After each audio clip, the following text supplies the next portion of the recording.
या देशाची सत्ता घेताना जय श्रीरामच्या घोषणा दिल्या गेल्या। राम मंदिर वही बनाएंगे, पण तेव्हा शिवसैनिकांनी जेवढं काम केलं मला नाही वाटत दुसऱ्या कोणत्याही पक्षाच्या कार्यकर्त्यांनी ते केलं असेल।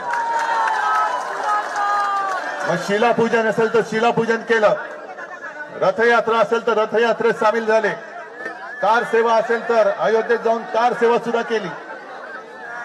अनेक कारसेवकांनी रक्त सांडलं, अनेकांचे जीव गेले, आणि त्याच्यानंतर जे घडलं, जे मुंबई शहराने भोगलं, असं क्वचित एखाद्या शहराने भोगलं असेल। बॉम्बस्फोट झाले, दंगली झाल्या, आणि तेव्हा फक्त एकच देशातले एकच मर्द उभा राहिला होता हिंदूंच्या पाठी, तो म्हणजे हिंदू हृदय सम्राट शिवसेना प्रमुख माननीय बाळासाहेब ठाकरे।